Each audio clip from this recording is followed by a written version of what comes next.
these two. Again. Damn it, man. Spark that blunt already.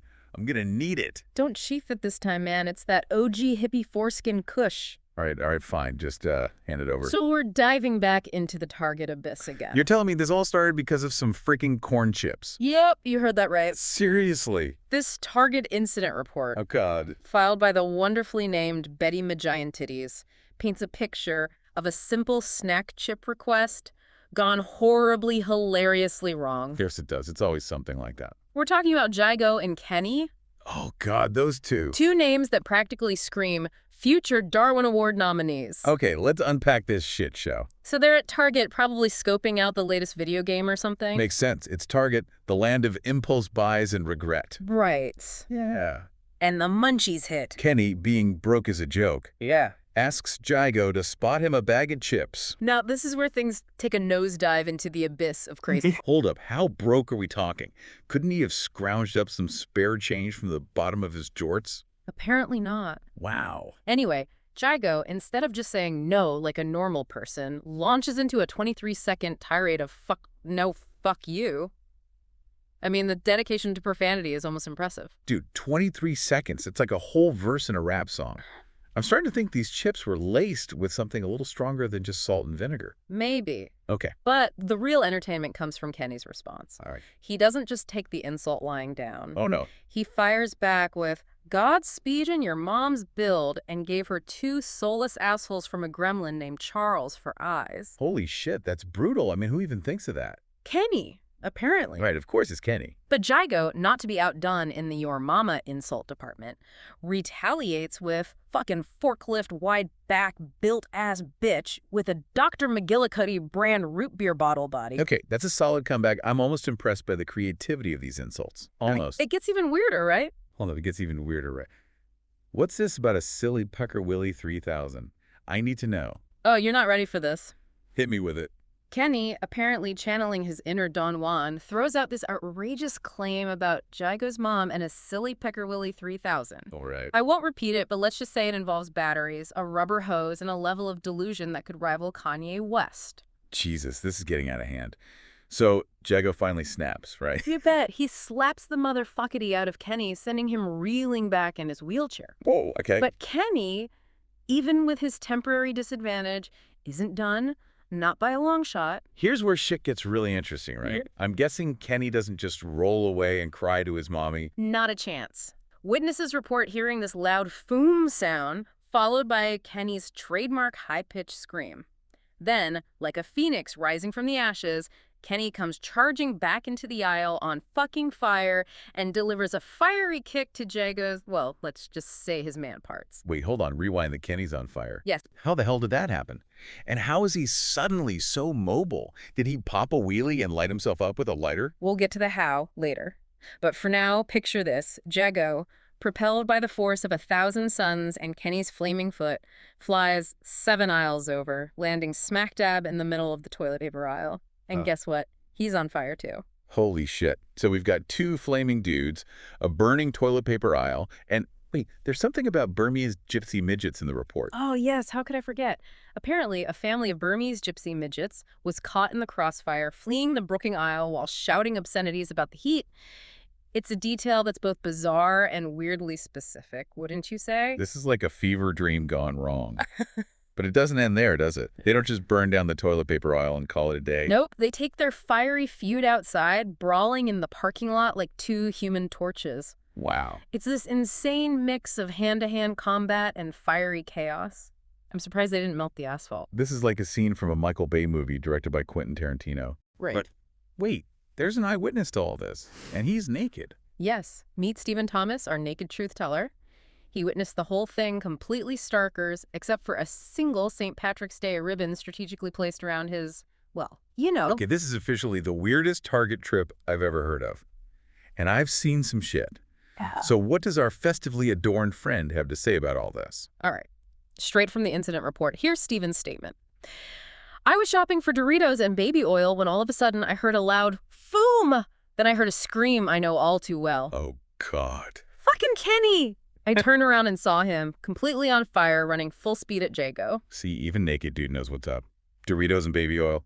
Classic combo. But let's get back to Flaming Kenny. Did he just spontaneously combust or what? The report doesn't specify, but Stephen continues.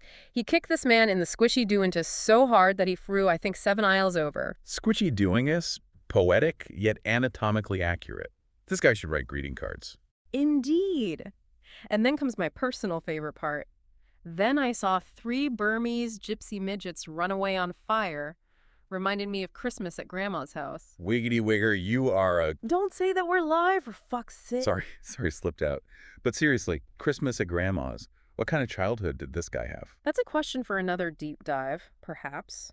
Maybe one where we explore the psychology of naked grocery shoppers. Anyway, Stephen wraps up his statement with this gem. Anyway, I watched them fight in the parking lot, and for a guy in a wheelchair, man, when he's on fire, he's some kind of super martial artist. Why am I naked? Why aren't you, you fucking fag? Well, there you have it, folks. Straight from the horse's naked Dorito-loving mouth. This whole thing is just, I don't even know where to begin. It's like a Jerry Springer episode directed by David Lynch. It's a fascinating study in human behavior, that's for sure. We've got a simple request for chips escalating into a profanity-laden shouting match, followed by a spontaneous combustion event, a naked eyewitness spouting philosophical gems, and a fiery brawl that would make the WWE blush. And the best part, no one gets arrested.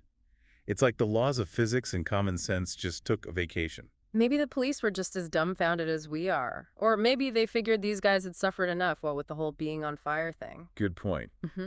But seriously, what the hell is going on here? Is this just a case of 2 idiots with anger management issues, or is there something deeper at play? I think it's a bit of both. On the surface, you've got 2 guys who clearly need to chill the fuck out. They let a minor disagreement spiral into a full-blown inferno, both literally and figuratively. Yeah, their conflict resolution skills are about as effective as a screen door on a submarine. Exactly. But I think this incident also speaks to a larger issue, a kind of societal short fuse. Everyone's stressed, everyone's on edge, and it seems like the smallest things can set people off. It's like we're all living in a pressure cooker, waiting for the next explosion. And in this case, the pressure valve was a bag of goddamn chips. Chips, insults, a naked dude with a penchant for inappropriate comparisons, it's all just fuel for the fire. And Stephen, our accidental philosopher, he's just there to witness it all, to remind us that sometimes life is just a big, weird, fucked up show. So what's the takeaway here? Should we all just stock up on chips and baby oil and wait for the apocalypse? Maybe not, but I do think this story serves as a cautionary tale. Words have power, actions have consequences, and sometimes the best course of action is to just walk away. Or, buy the damn chips. Solid advice. But honestly, after hearing all this, I think I need a drink.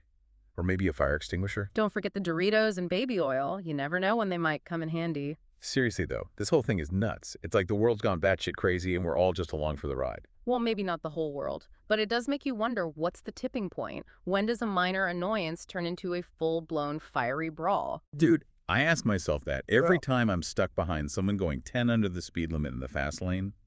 But in this case, it was a bag of freaking chips. Like, what flavor were we even talking about here? Was it worth all this mayhem? The report doesn't specify the flavor, but maybe that's the point, right? It could have been anything. It's not really about the chips. It's about the underlying tension, the quickness to anger, the lack of impulse control. Yeah, these guys were like 2 human Molotov cocktails just waiting for someone to light the fuse. Yeah. And unfortunately, that someone was each other. And let's not forget our naked bystander, Stephen. He's like the embodiment of detached observation in this whole shit show, just watching the world burn while making sure his junk is properly adorned for the occasion. I'm starting to think Stephen is the wisest one in this whole story. He's like a Zen master, just accepting the absurdity of it all while everyone else is losing their minds. Maybe he's onto something. Maybe the key to surviving in this crazy world is to just embrace the chaos, to laugh at the absurdity, and to never, ever underestimate the power of a well-placed St. Patrick's Day ribbon. Solid advice, my friend. Solid advice. So what's the moral of this story? Should we all just stock up on Doritos, baby oil, and festive ribbons and wait for the inevitable collapse of society? I mean, it couldn't hurt, right? But in all seriousness, I think this deep dive reminds us that we all have a choice in how we respond to the world around us. We can choose to be the fire, or we can choose to be the water. We can choose to escalate the drama, or we can choose to walk away. Or, in the immortal words of Stephen Thomas, why aren't you naked, you fucking fag? Well, there you have it, folks. Another deep dive into the depths of human absurdity. Until next time, stay weird, stay safe, and try not to set yourselves on fire. And if you do, at least make sure you're wearing a festive ribbon. Word. Now, excuse me, I'm going to go find those OG hippie foreskin cush nugs and try to forget this whole thing ever happened. Peace out.